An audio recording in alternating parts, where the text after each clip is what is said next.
A very warm welcome to Africa. Good morning on a Tuesday, not so chilly morning. My name is Aina Raizakoya alongside Diana Master, and we will be bringing you the news that you need to know from across Africa. How are you? I'm doing well. How are you? I'm fantastic. Couldn't have been better. It's a Tuesday. We're choosing ourselves. We're choosing happiness. We're choosing all the great things, right?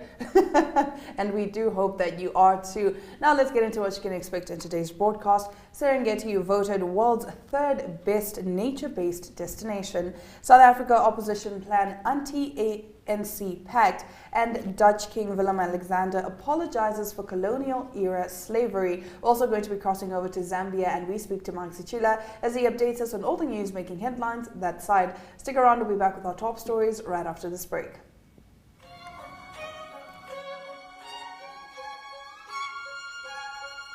Welcome to Active Kids, a daily TV show that sparks creativity, learning, and fun for young minds. With exciting activities and lessons, Active Kids inspires curiosity and a love for learning. New face to the 15. The perfect mix of play and education. Don't miss out on the fun. Tune in to Active Kids on NTV every weekday at 10 o'clock and let the adventure begin.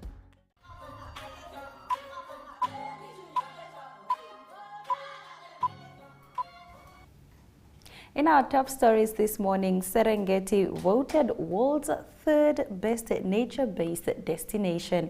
Serengeti, the Tanzania's flagship national park, has been voted the third best nature-based destination in the world in 2023, raising the country's profile as the African premier tourism destination.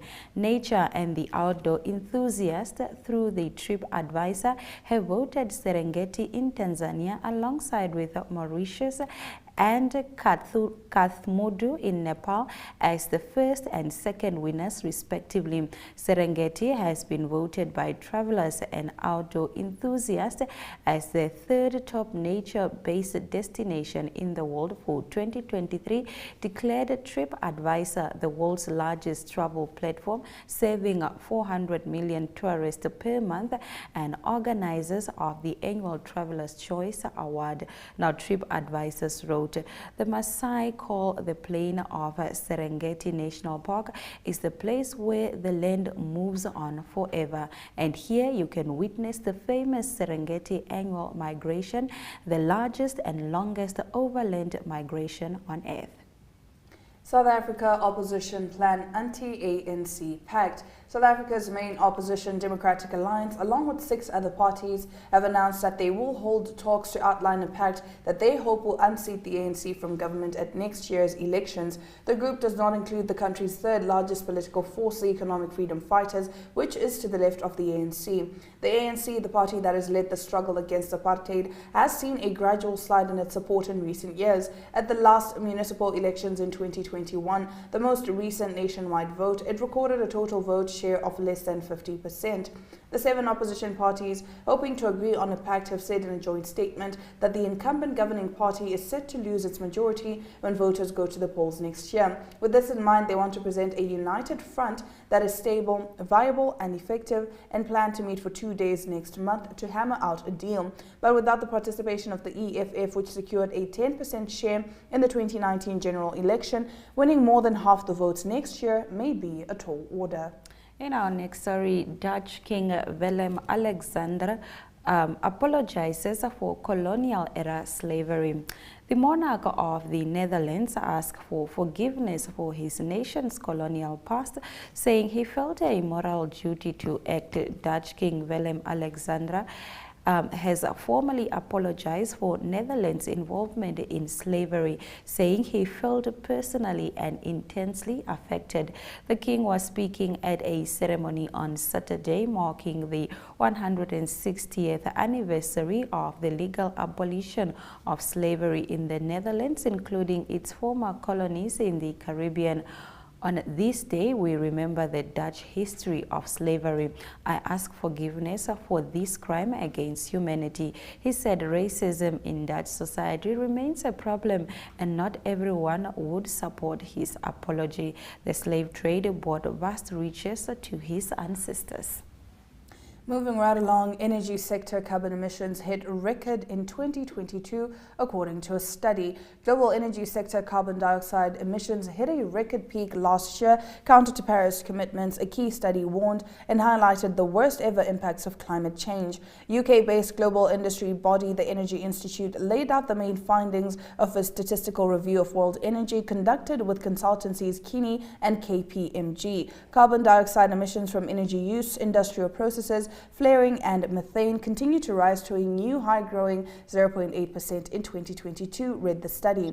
The annual review was historically published by the energy major BP, but it has been handed to the institute. Primary energy consumption grew about 1% last year from 2021, or almost 3% when compared with its pre-COVID level in 2019, the review found. Fossil fuels remain dominant at 82% of consumption, despite a strong showing from renewables. Meanwhile, wind and solar power together had a record 12% of total electricity generation, helped by the biggest ever increase in capacity for both. Demand for fuel for transportation continued to rebound from pre-pandemic levels, although China held significantly below due to the ongoing impact of its prior zero-COVID restrictions. Energy Institute President Juliet Davenport warned the energy sector was heading in the opposite direction to the goals of the Paris deal.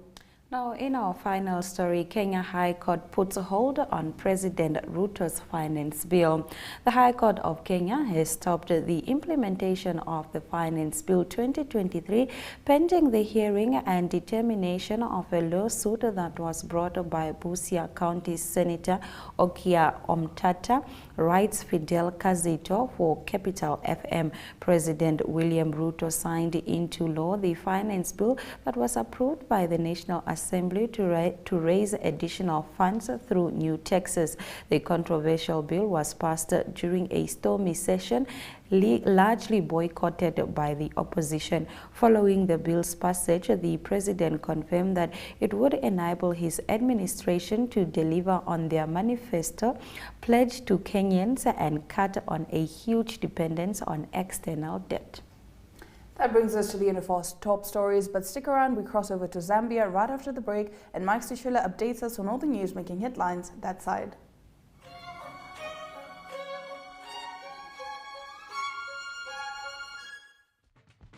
Welcome to My.NA Cars, your ultimate destination for everything automotive. I am your host, Diana Master. Teamwork makes the dream work, right? Discover the latest models, innovative technologies, and expert insights from our passionate hosts. Learn essential maintenance tips and get exclusive behind-the-scenes access to the automotive industry. Don't miss My.NA Cars on NTV every Thursday at 2100 hours. Tune in and ignite your passion for automobiles.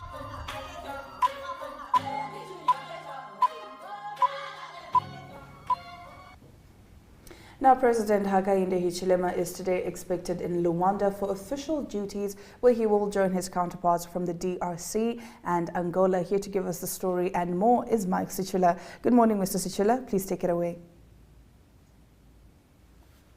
Thank you very much. This is yet one of these many foreign trips that President Hakainde Hichilema has undertaken in his agenda to bring about economic transformation for the country. So President Hichilema is expected to participate in the launch of the concession of the Lubito Corridor, which is one of the biggest infrastructure development that Angola is undertaking. So according to Zambia's ambassador to Angola, Lawrence Chilangamani, says President Hichilema will join his counterparts from the Democratic Republic of Congo, Felix Tshisekedi, and Angolan president. So this meeting is one of those that President Hakainde Hichilema is pushing, that Zambia should begin to get cheaper oil or fuel products from Rwanda that can help Zambia reduce the cost of petroleum products on the local market. So more details of this will likely be revealed in terms of what other economic discussions, bilateral agreements that the three countries are going to have when they meet in Rwanda today. All right, Master Sichula, moving on, please tell us about the Zambia International Trade Fair that was attended by King Swati of the Kingdom of Eswatini.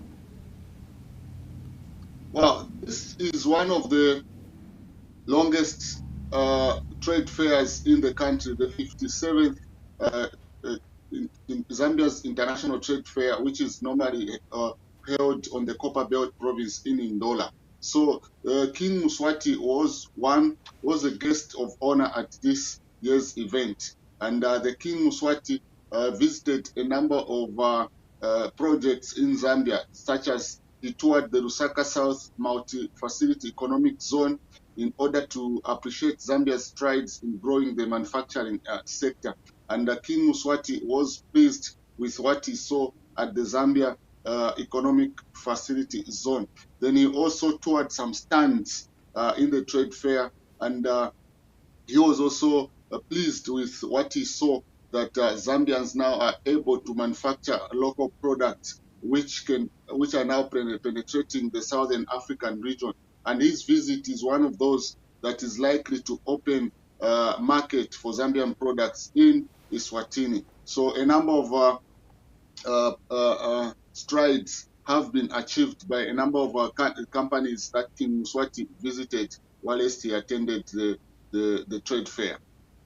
All right, now moving on, the government has made progress in finding suitable investors for Mopani and Konkola copper mines. Please tell us what this means for Zambia. Yeah, what this means for Zambia is that more employment opportunities in the mining sector is almost guaranteed, because for the past 1 or more than 2 years now, the Mopani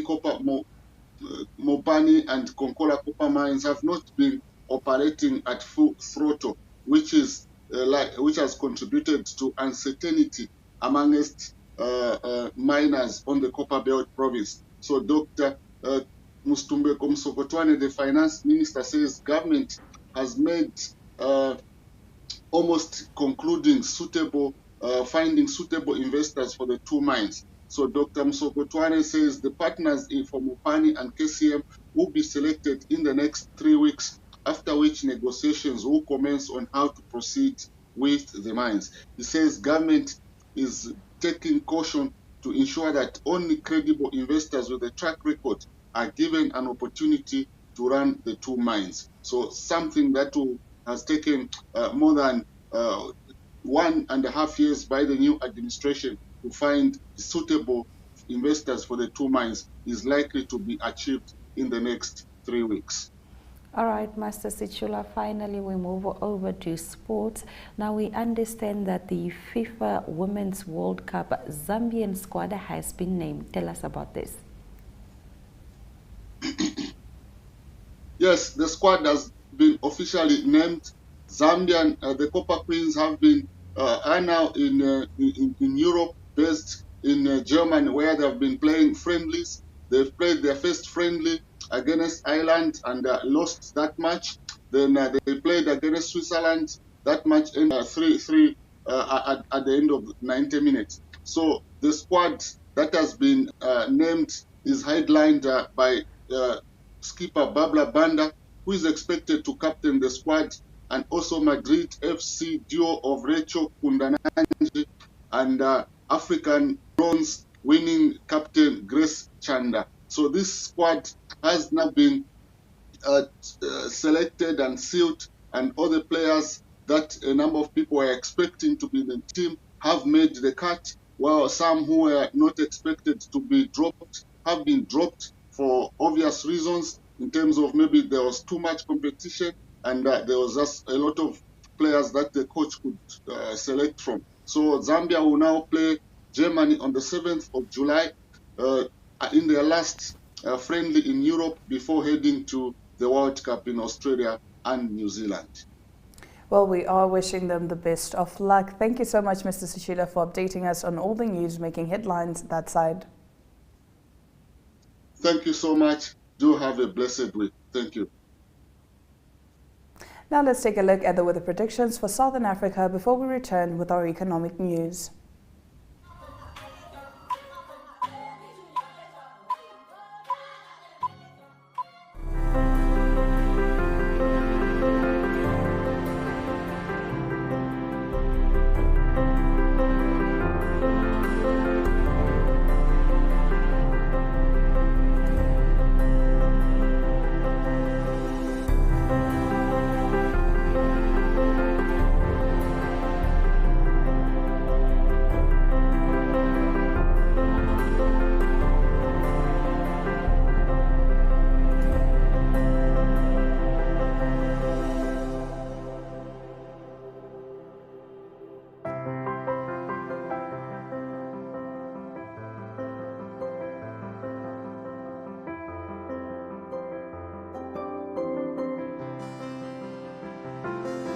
Welcome to What's Cooking, where culinary passion meets expert insights. Somebody must really want to cook and want to cook good food.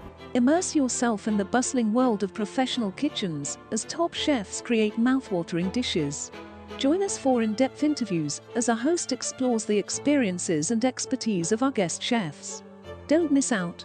Tune in to What's Cooking on NTV every Friday at 2100 hours and let the culinary adventure begin.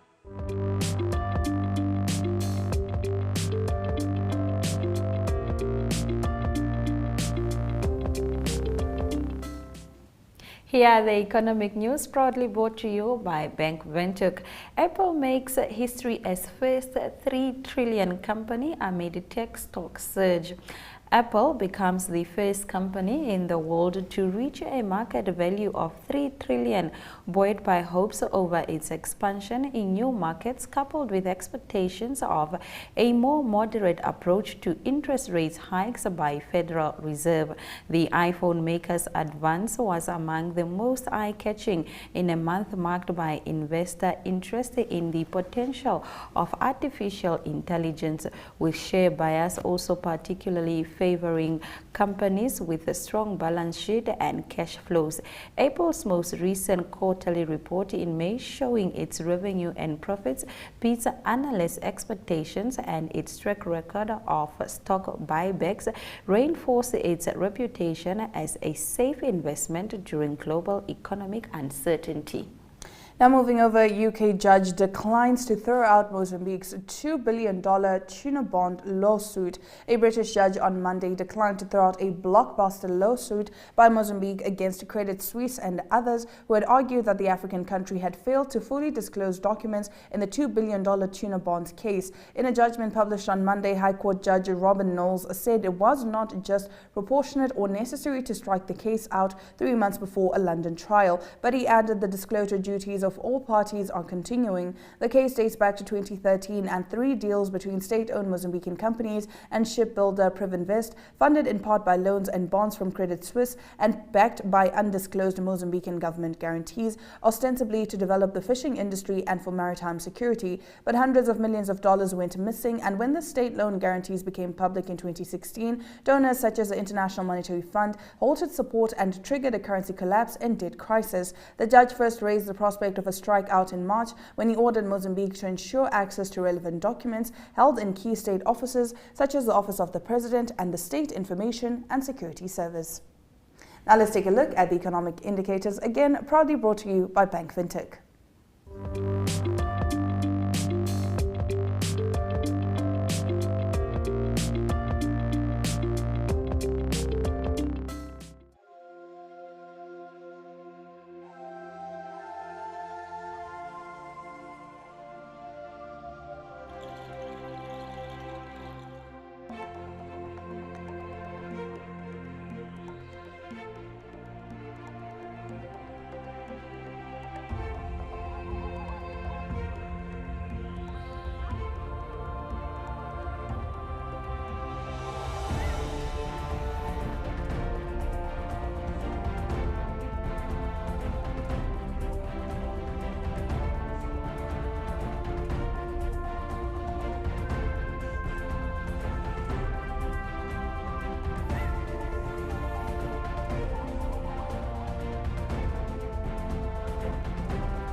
kom op Kletskompas. Hoe ervaar jy jou eerste besoek aan Namibië? Is al goed wat julle by PwC Namibië op julle wenslysie het? Watse projekte het jy in die pipeline? Ek moet sê, daar's 'n bekendheid aan Namibië wat ek sien, jy weet, dit herinner aan Suid-Afrika. Dis net minder donker. So wenslysie het, paar taal. Ek vind daar is geen beter medikasie. Ekonomie het 'n geweldige knock-on effek. Met dit dat julle nie soveel beerdkrag het soos ons nie.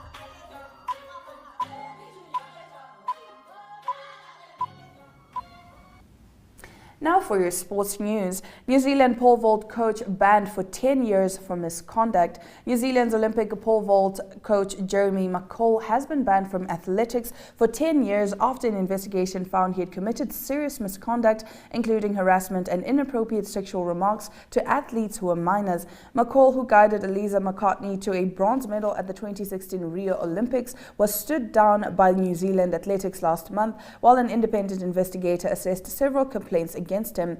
Governing body Athletics NZ said the investigation had found McCall had made inappropriate comments to athletes in training sessions and via social media and text messages. Aggravating features of the conduct included that communication with athletes included inappropriate sexual references and that a number of the athletes were minors, Athletics NZ said in a statement. In our next story, Norris warns protesters not to risk their lives at the British Grand Prix.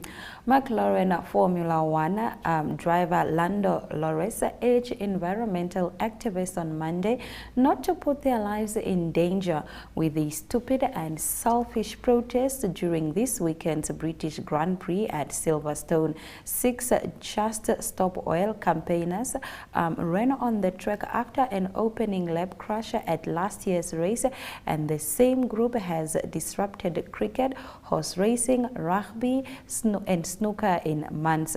Protesters scattered orange powder on the outfield of Lords during the second Ashes cricket test in June.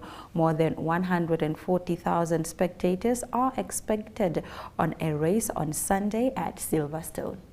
Now bringing us to the end of our sports stories, South Africa women's team row with officials ahead of World Cup. South Africa's women's football team, known as Banyana Banyana, are in turmoil ahead of the World Cup due to be held in Australia and New Zealand later this month. On Sunday, the players boycotted a warm-up match against neighbouring Botswana to show their dissatisfaction. Banyana Banyana are one of Africa's top teams, having won the Africa Cup of Nations last year. Unequal pay, salary disputes and anger over bonus agreements are the main reasons for the long-standing clash between South Africa's most successful national football team and the country's football association, SAFA. Football's world governing body, FIFA, announced an incentive of $30,000 for World Cup-bound players. The South African team asked for written assurances that they would get the money, but that hasn't been forthcoming. Instead, the players were allegedly told they could leave the camp over the disagreement. Frantic calls were then made by officials to put together a makeshift squad to rescue the friendly match against Botswana and avoid a fine. The ill-prepared team, which included a 13-year-old, suffered an embarrassing 5-0 loss against a team ranked 96 places below the South Africans. Those have been our sports stories. We return with highlights shortly. Excuse me.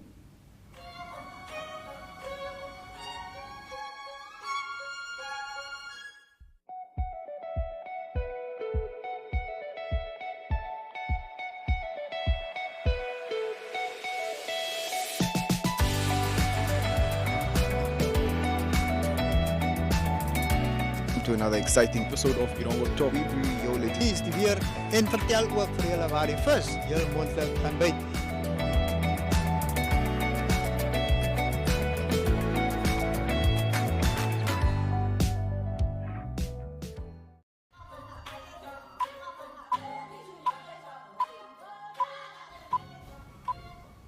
You're watching Africa Good Morning. If you're just joining us, here are the news highlights.